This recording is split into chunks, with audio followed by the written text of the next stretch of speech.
Welcome back. We're going to now introduce notions of symmetry for functions.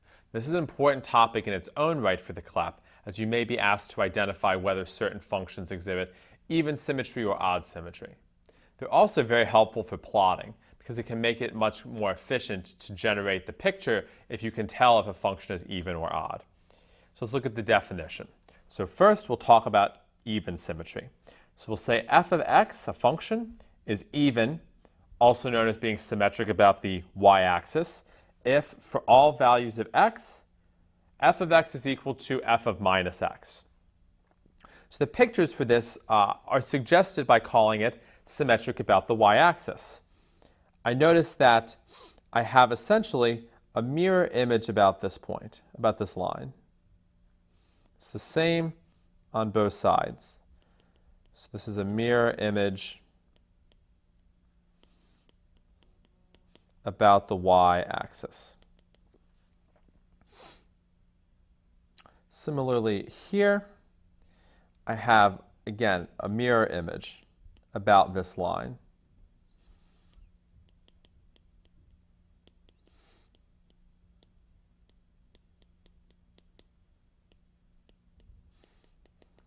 And one can check if something is symmetric just by plugging into the function's formula. So for example, the function on the left here is x squared minus 4. So I'll say, is this even? Well, is it true that f of x equals f of minus x? Well, we can check. This is equal to x squared minus 4. And this is equal to minus x squared minus 4, which is equal to x squared minus 4. The key point here is the only way the input was accounted for was by squaring it. And the squaring it doesn't see the x or the minus x. They look the same to it. So things that involve x squareds are often, but not always, often even. Let's look at an example of sort of the other kind of symmetry we need to look at. So we'll say f of x has odd symmetry, or symmetry about the origin, is the other way of saying this, if for all values of x a different condition than even symmetry is satisfied, that f of minus x equals minus f of x. So the picture here is not that I'm a mirror image about the y-axis, but that every point here is the same as if you project it down and over to here, so that these points are opposite values. At this point here, if I move here and down, I get the same point. So this is why it's sometimes called being symmetric about the origin, is that I have to flip twice. So I flip once here, and then I flip again over the other axis. So there's two flips involved compared to even symmetry, where I only had to flip over one axis. So just as an example, let's take f of x to be x cubed. Is f odd?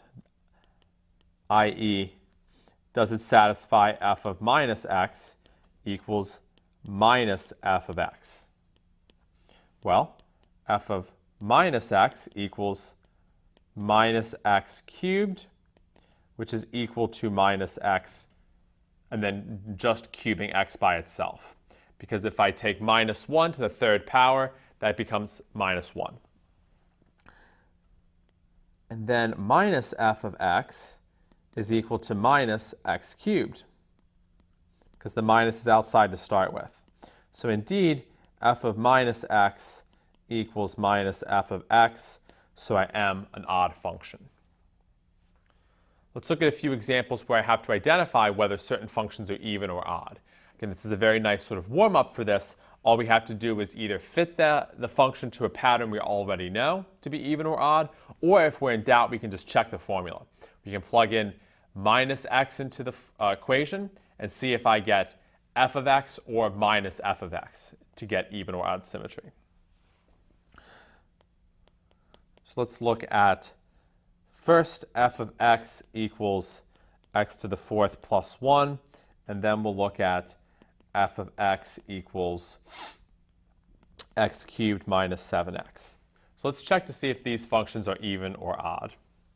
So I claim that this is even, and the way to see it is that f of minus x is equal to minus x to the fourth plus 1, which is equal to x to the fourth plus 1 because raising to the fourth power kills the minus sign, and this is exactly equal to f of x. Down here I claim that this is odd, and I check. F of minus x is equal to minus x cubed minus 7 times minus x.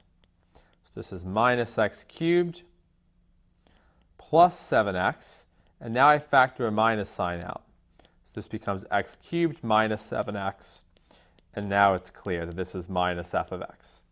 So these are the type of computations you want to be comfortable with for the CLEP in case you're asked to evaluate whether a function is even or odd.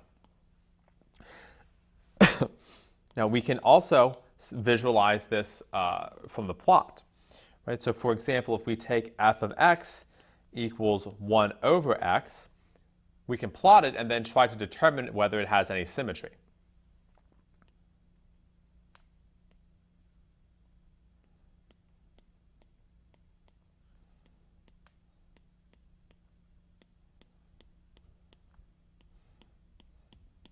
So of course this is not defined at x equals 0, so I'll draw a dashed line there.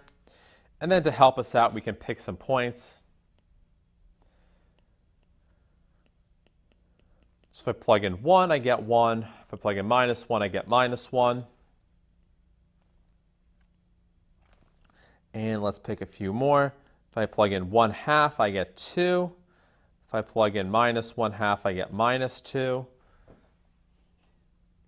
So this point and that point are on there. And let's do 2 and minus 2. I get these.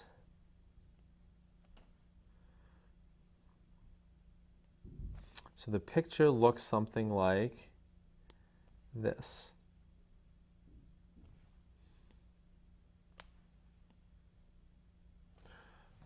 So very nice, we were able to sketch this correctly. Is it clear if it has even or odd symmetry? Well, this is a classic example of having odd symmetry. The picture in the first quadrant is the same as the picture in the third quadrant. I just have to flip twice. So I say flip once, and then I flip again, and I get exactly this picture. So what that tells me is that f of x equals 1 over x has odd symmetry. So it's good to be able to identify the symmetry just from the plot. It's not always necessary to evaluate the definition at every point to see if f of minus x equals f of x or f of minus x equals minus f of x. If you can just look at the plot and tell, okay, do I have symmetry over the y-axis? That's even. If I have to do a flip once and then twice, that's odd. And in some cases, that's all you have to do to determine the symmetry of the function.